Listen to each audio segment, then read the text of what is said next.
안녕하세요, 비노트입니다. 2021년 하반기 갤럭시 노트 21이 출시되지 않으면서 유저들의 관심과 니즈는 다른 기종으로 옮겨갈 수밖에 없는데요.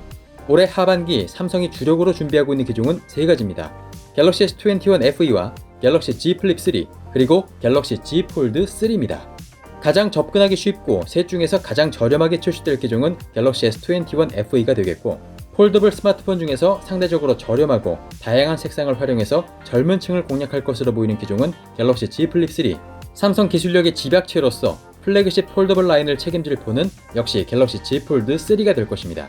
처음 갤럭시 폴드 1을 출시한 후 삼성은 폴드 기기에 S펜을 넣기 위해서 온 힘을 쏟았다고 전해지고 있습니다. 그 이유는 삼성이 선점하고 있는 폴더블 시장에서 기술적 초격차를 이룸으로써 독보적인 지위를 유지하기 위함이고, 또한 갤럭시 노트의 수요를 점차 폴드로 대체하기 위한 전략이었습니다. 삼성에서는 갤럭시 Z 폴드 2부터 S펜을 넣기 위해 시도를 했지만, 당시 디스플레이의 커버 윈도우인 접히는 얇은 유리 UTG가 S펜의 압력을 견디기에는 강도가 부족했었고, 또한 S펜을 인식하는 내부의 디지타이저가 삼성의 내구성 기준인 20만 번을 접는 테스트를 통과하지 못함으로써 결국 폴드2에는 S펜이 탑재되지 못했었습니다. 하지만 이번 Z 폴드 3에서는 드디어 S펜이 탑재된다는 소식이 일찌감치 들려왔었죠. 그러던 중 오늘 S펜에 대한 구체적인 소식 하나가 더 들려오면서 유저들의 귀를 쫑긋하게 만들었습니다. 다만 그 내용이 좋지만은 않은 소식인데요. 이번 Z 폴드 3는 S펜을 지원하기는 하지만 갤럭시 노트처럼 내부에 S펜을 수납할 수는 없다는 내용입니다.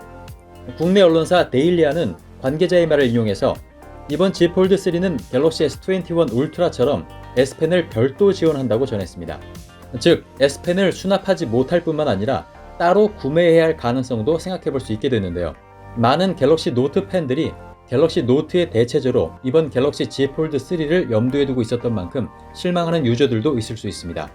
만약 갤럭시 S21 울트라처럼 S펜을 따로 구매해야 하는 방식이라면 사전 예약 구매자나 초기 구매자에게는 이 S펜과 S펜을 수납할 수 있는 폴드 전용 케이스를 함께 증정하는 이벤트를 열 수도 있습니다. 또한 S펜이 에어 액션처럼 블루투스 기능을 지원할 가능성도 높은데, 그렇게 되면 Z 폴드 3의 측면이나 후면에 S펜을 자석식으로 붙여서 충전하는 방식 또한 예상해 볼 수 있습니다. 하지만 이렇게 S펜이 수납되지 않는다는 소식이 나쁘지만은 않은데요. 왜냐하면 S펜을 수납하지 않겠다고 결정한 배경이 바로 내부 부품 공간 부족과 방진 방수 기능 때문이라고 밝히고 있기 때문입니다. 우선 내부 공간 부족 문제는 예견된 문제이기도 했습니다. 내부에는 힌지를 포함해서 접히는 데 필요한 공간이 따로 필요하고, 또 두 부분으로 부품을 쪼개서 넣어야 하기 때문에 S펜을 위한 공간까지 확보하기에는 다소 무리가 있을 수 있다는 전망이 많았습니다. 더구나 무게를 더 줄여야 한다는 큰 숙제가 계속 따라다니기 때문에 S펜을 수납하는 문제는 당분간 시간이 더 필요할 수도 있겠습니다. 하지만 유저들은 그 문제보다는 방진 방수를 위해서 S펜 수납을 포기했다는 말에 더 주목하고 있습니다. 왜냐하면 당초 방진 방수 기능은 폴드3에 들어갈 것이라는 확신이 없었기 때문입니다.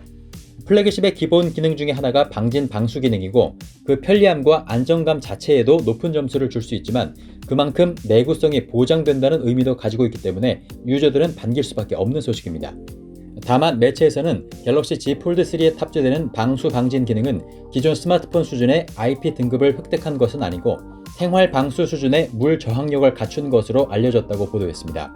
이 소식이 맞다면 IP 등급을 갖춘 방수 방진 폴더블 폰은 갤럭시 Z 폴드 4에서 만나볼 수 있을 것으로 기대할 수 있겠습니다.